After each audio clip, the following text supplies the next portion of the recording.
करते हैं कि व्हाट इज स्ट्रेस। स्ट्रेस क्या होता है ये देख लेते हैं। Stress is an emotional and the physical damage usually due to our response to pressure from the outside worlds. Any situation or thought that makes us annoyed, angry, frustrated or anxious can cause stress. Stress क्या होता है? ये एक emotional और एक physical damage होता है, ठीक है, हमारा, जिसके प्रति हम रिस्पॉन्स करते हैं, अपने प्रेशर के प्रति एक रिस्पॉन्स कर जो हमारे पर दबाव होता है, जो कि फ्रॉम आउटसाइड वर्ल्ड, यानी कि जो बाहर की दुनिया से आता है। कोई भी सिचुएशन या कोई भी थॉट्स जो हमें चिड़चिड़ापन या फिर एंग्री गुस्सा दिला सकता है या फ्रस्ट्रेट करा सकता है या फिर किसी के प्रति चिंता करा सकता है, तो ये सब कारण जो है स्ट्रेस के होते हैं, जैसे ये दिखाई दे रहा है, ठीक है। आइए चलते हैं नेक्स्ट पे। नेक्स्ट पे क्या दिखा रहा है यहाँ पे देख लेते हैं। अगला क्वेश्चन हमारा आ रहा है, what are symptoms and effects of the stress.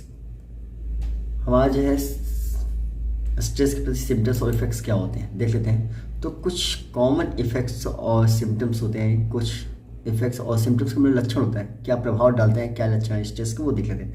हालांकि ये डिफिकल्टी स्लीपिंग, ये हमारे सोने में थोड़ी सी कठिनाई होती है, वेट गेन और लॉस, हमारी बॉडी का जो वेट होता है गेन कर सकता है तो लॉस हो जाता है, स्टमक अटैक होता है, पैनिक अटैक होता है, और sweating of the hands and the feet and the headache.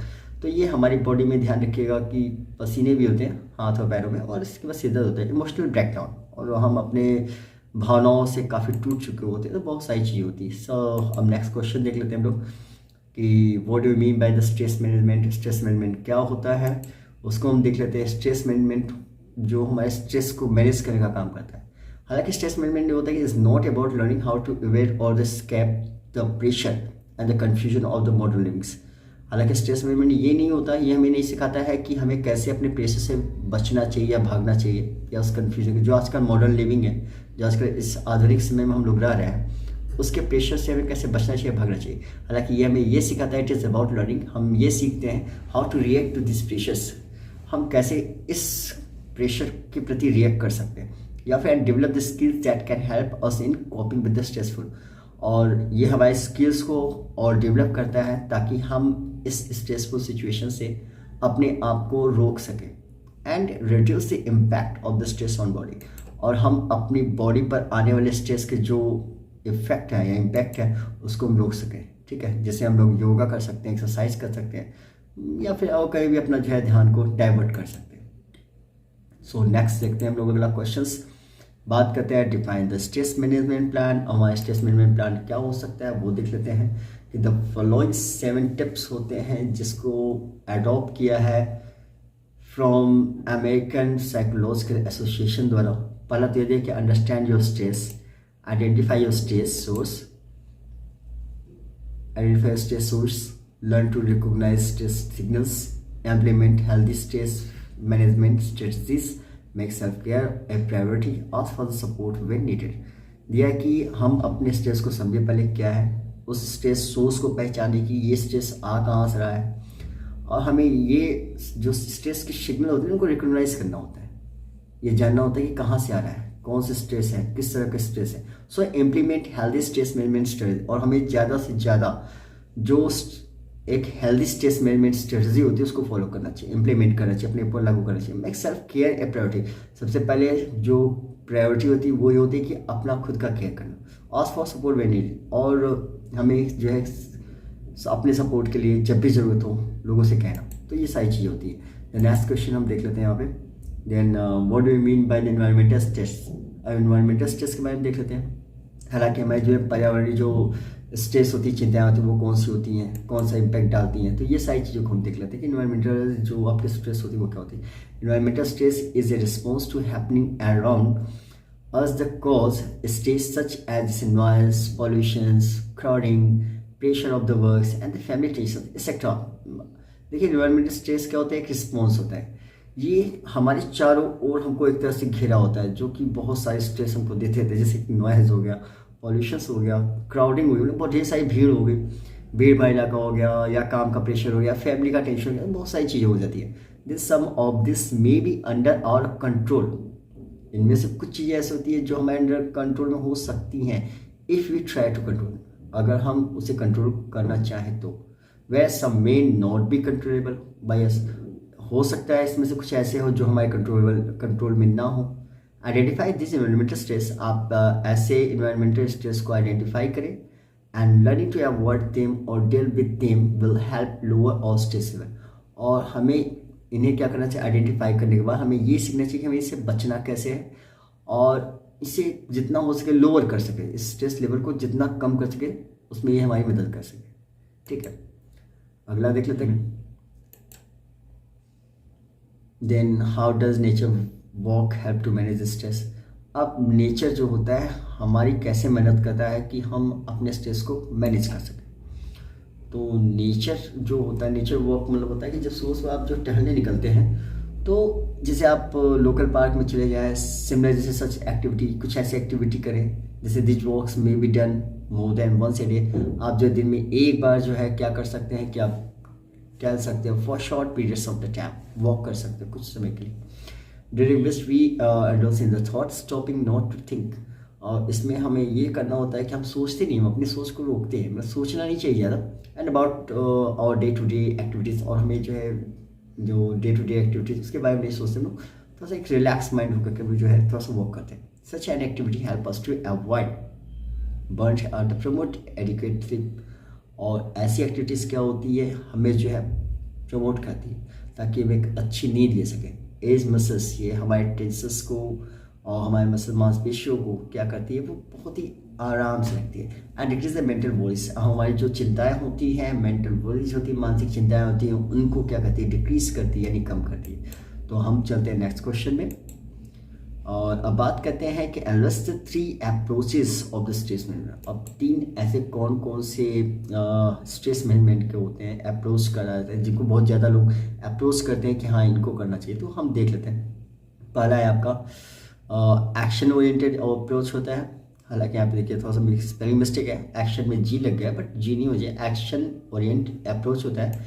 Emotional Orient होता है, ओके।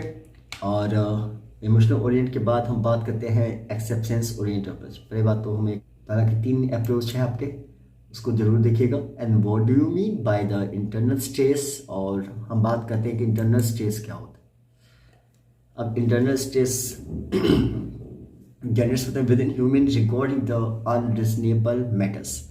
जो इंटरनल स्ट्रेस होता है वो किसके द्वारा स्टार्ट होता है, वो हमारे द्वारा, जो कि अनरीजनेबल मैटर से मतलब इसका कोई मतलब नहीं होता है, बिना किसी कारण के ये हमारे स्ट्रेस को जो है क्या करता है, जनरेट कर देता है। This internal stress is one of the most important kinds of the stress to understand. और ये जो इंटरनल स्ट्रेस होता है ये एक most important kinds of the stress होता है, एक मतलब कि देखा जाए स्ट्रेस का एक महत्वपूर्ण एक जो है प्रकार होता है, जो कि अंडरस्टैंड एंड मैनेज, जिसको हम समझते हैं और मैनेज करते हैं। Because it keeps on building up us as time pass, क्योंकि ये जो होता है ना ये हमारे जो है टाइम पास को बहुत ज़्यादा बढ़ा देता है, हम लोग टाइम को वेस्ट करते हैं। एग्जाम्पल से some people become use to the kind of the heritance, बहुत से होता है, कुछ लोग ऐसे होते हैं कि बहुत जल्दी थोड़ा सा उनको बहुत जल्दी से जो है टेंशन हो जाती है, लाइफ स्टाइल को लेकर टेंशन हो जाती है। Life style person living in the large cities, जैसे कोई बड़े शहरों में जाते हैं तो अपनी लाइफ स्टाइल को लेकर थोड़ी चिंता में आ जाते हैं। They even look for the stressful situations, वो इस स्ट्रेसफुल सिचुएशन को देखते रहते हैं एंड फील एट ऑल, और उसको महसूस भी करते हैं। तो this stress affects our work performance adversely. अगर देखा जाए तो ये लगातार हमारे वर्क परफॉर्मेंस को भी बहुत ज़्यादा इफेक्ट डालता है। इंटरनल स्ट्रेस क्या होता है, is a result of the unexpressed worries. और जो इंटरनल स्ट्रेस होता है ये इसका परिणाम होता है कि हम अनएक्सप्रेस, जिसे हम अपनी चिंताओं को एक्सप्रेस नहीं कर सकते, एक ऐसा परिणाम देती है। ठीक है, तो हम चलते हैं नेक्स्ट क्वेश्चन में।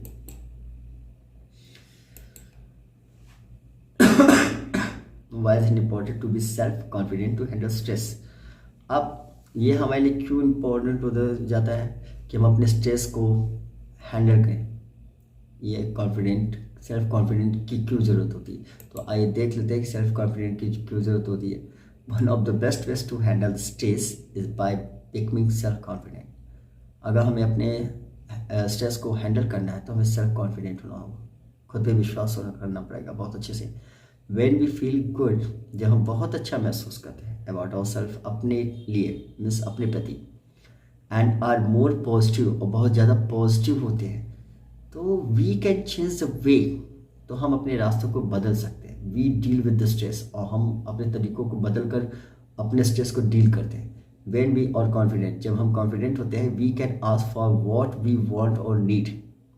हम किसी से भी बात कर सकते हैं किस चीज़ के बारे में, कि व्हाट वी वांट और नीड, हमें क्या ज़रूरत है, क्या चाहिए, एंड डिस्कस, और उसके बारे में हम डिस्कस भी कर सकते हैं। इफ़ समथिंग इज ट्रबलिंग और बॉदरिंग अस, अगर कोई चीज़ हमें परेशान कर रही हो या कष्ट दे रही हो तो उसके बारे में डिस्कस कर सकते हैं। Once we identify what we need to communicate, और एक बार जब हमने ये आइडेंटिफाई कर लिया कि हमें क्या ज़रूरत होनी चाहिए कम्युनिकेट करने के लिए, बातचीत करने के लिए, we can stand up for our self, तब हम अपने प्रति खड़े हो सकते हैं। And be positive in the changing the stressful situation, और हम अपने आप को बदल सकते हैं, उस स्ट्रेसफुल सिचुएशंस को बदलने के लिए पॉजिटिव हो सकते हैं। Being confident help in becoming more relaxed, और कॉन्फिडेंट जो होता है, अगर हम कॉन्फिडेंट हो जाते हैं तो ये हमारी सहायता करता है ताकि हम ज़्यादा से ज़्यादा रिलैक्स हो सकें, and makes us able to handle stressful experience, और ये हमारा जो क्या करता है, ये हमें एक ऐसा योग्य बना देता ताकि हम इस स्ट्रेसफुल एक्सपीरियंस को हैंडल कर सकें। ठीक है, तो अब बात करते हैं नेक्स्ट क्वेश्चंस की। तो डिस्कस द एक्शंस, आपके लिए एक क्वेश्चन है कि आपको इस क्वेश्चन का आंसर आपको खुद लिखना होगा। Discuss the action oriented approaches and the emotion oriented approaches of the stress management, ये आप लोग खुद करेंगे, और जो भी इसका आंसर होगा आप लोग कमेंट में करिएगा कि आप लोग को आ रहा कि नहीं आ रहा है। अगर नहीं आता है तो फिर हम आपको इसका आंसर ज़रूर से ज़रूर भेजेंगे। और आज के लिए जो क्वेश्चन है वो यही है, discuss the action oriented approach and emotions oriented approach of the stress management. तो आप लोग इस क्वेश्चन को सॉल्व करें, because it is very important questions in the CPSC exams. So आज के लिए bye, and the next episode में और कुछ इंपॉर्टेंट क्वेश्चन के साथ आप लोग के बीच में हम आएंगे।